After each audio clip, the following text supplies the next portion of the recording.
Hi, everybody. Jack O'Malley. Friday morning. I apologize. I didn't get my update done yesterday. I'll tell you why in just a moment. But it's good to be here with you. I'm looking out the window. It's a beautiful day in northern Michigan. Hopefully, it is across the entire state.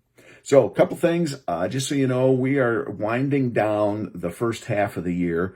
The plan is to take July and August off, campaigning, being in district, that sort of thing. So we are focusing right now primarily on the budget. There are some other things going on, but our approach people are working hard. I'm back in district, but many of them are still down in Lansing in meetings and things talking about budget issues and that sort of thing. So just to update you on the budget, I know there's a lot of folks who are curious about that, especially the education budget as of July 1st. School budgets start on July 1st. States October 1st. So right now the plan is to get her done, and our plan is to be back next week to vote this out so that it's done by July 1st, which is next Friday, a week from today. If for some reason there is a delay in that, we'd come back right after the 4th of July and vote it out. It's that close. We're moving along. It shouldn't be something that lingers into end of July and August. That's my point. Things are looking good.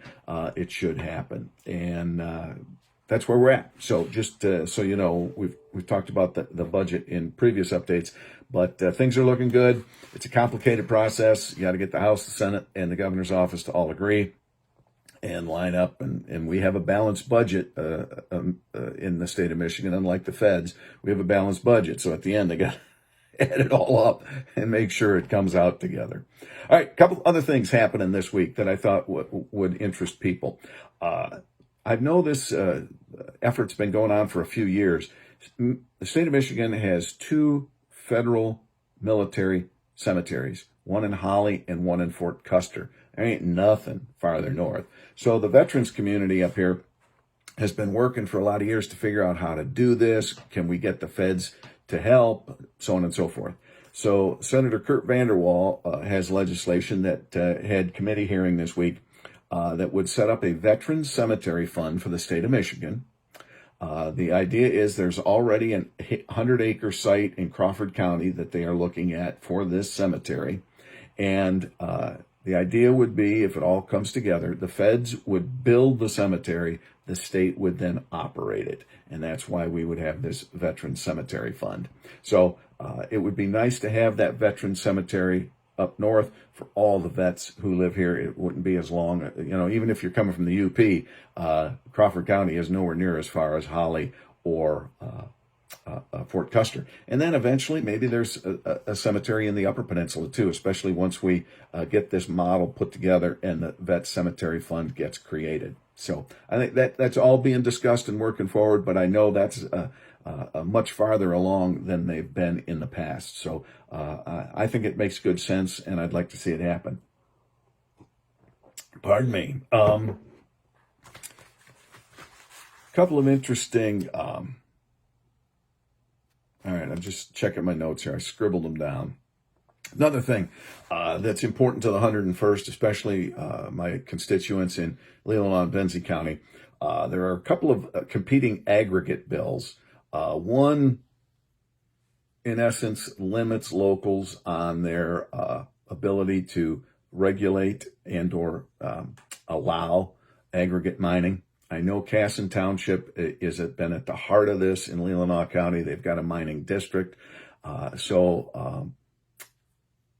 Rep. Julie Calley, who is one of the most thoughtful people in the House, it's in her committee, and there's two competing bills. She heard testimony on both of them the other day. Testimony went 3.5 hours. And she is going to take a thoughtful look at this, discuss, and hopefully there's a way there can be a compromise, because I do believe the state needs aggregate to build our roads and all our infrastructure, those cement pipes and that are underground that carry our waste and our clean water and all that, made out of concrete, right? So I think we do need the aggregate. The question is, how do we get it out of the ground? Where do we get it out of the ground? Who can say what? So that's what Rep. Calley is doing in her committee. Again, I am for Casson Township. I have been, right now I'm not in favor of the bills that would limit. I want to see that compromise. I believe there is one, and I think if somebody can find it, it's Rep. Julie Kelly. So those discussions are continuing. So I just want you to know where we're at there. All right, the big thing yesterday, and I will admit it was personally a great day yesterday. Governor Whitmer, I was at a bill signing where she signed our 8 child care bills that we've been working on for a very long time. It was very interesting. My bill, which was one of the most controversial, was right now in-home child care, the ratio is 1 adult, 6 kids. If it's a group home where it's an adult and a helper, it was 12 kids, right? 6 to a person. My bill would increase that ratio by 1. And oh my Lord, 1 by adults. So it'd be 1 to 7 now and 2 to 14. Back, my first term there was such pushback. It wasn't going to be safe. What happened if the septic system got overrun? I mean, it was just crazy. And my argument in all of this has been everybody wants kids safe. And, but kids fall down and scrape their knees, right?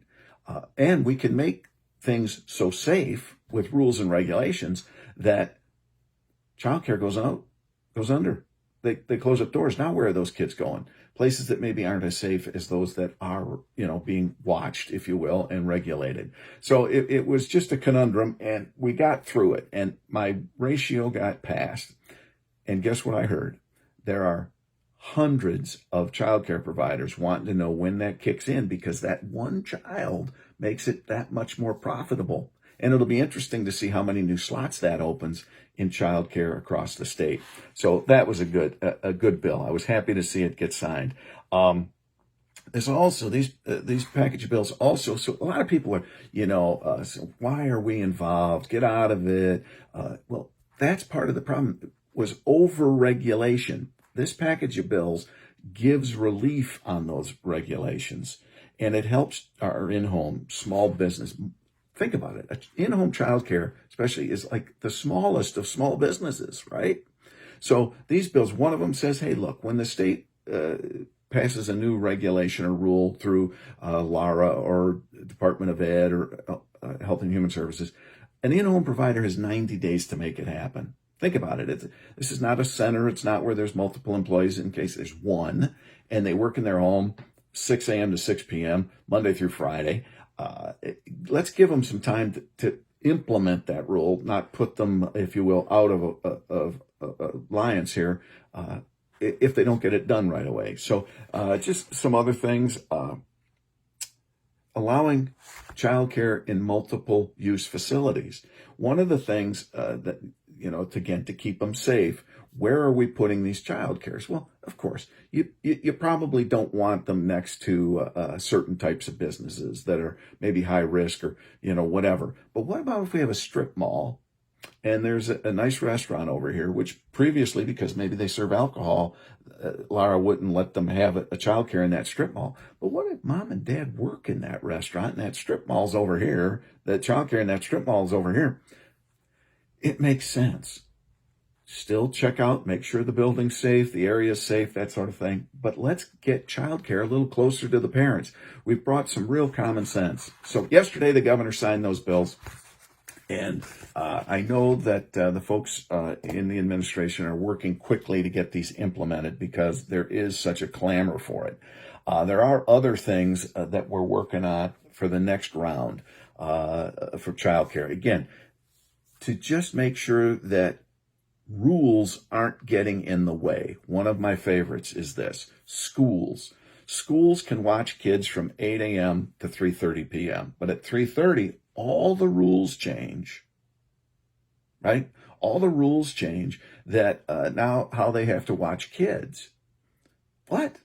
That doesn't make sense. Let's fix those rules so that schools become an obvious place for after-school childcare, right? They're already there. So things like that. I just went blank. I know. One that we fought for early on in this, but got poo-pooed, but now is coming back because it makes sense, is when we're talking about increases in in-home childcare, why don't we increase like after-school childcare by, if they're school-age kids, by a couple? That allows for latchkey, right? If let's say one of the siblings is in the childcare and a brother or sister are at school, why not allow, in certain instances, a couple of kids extra after school, school-age kids, to be there so mom and dad can pick them up there? There's just common sense things that we need to do that can still keeps kids safe. So I know a lot of people have, why does it matter what childcare and, this, that, and the other? Well, it's hugely important. I've said childcare is the third leg of the stool. We need housing, good jobs, and childcare. And we need to do that. And these 8 bills are a massive step forward. And yesterday the governor signed them. I was proud to stand next to her because, again, when we agree, we've got to work together on things. So, and that's a whole nother political discussion. People we're so argumentative these days that, yeah, we can still disagree on a lot of things. But when we agree, let's work together for the betterment of the people, not just our own, our own thoughts. So working together is not a bad thing. Working across the aisle is not a bad thing. And compromise is not a dirty word when you do it right. So with that, I'm going to say, hey, happy weekend. And there's probably still some graduation parties headed out. So hopefully still a good weekend. Weddings, I know, are big in June on the weekend. So please have a great weekend. I'll report back to you next week on budgets. Expected to be a long week, long day. So we'll see how it all plays out. But I'll keep you in the loop. All right. I'm out of here. Take care. Enjoy.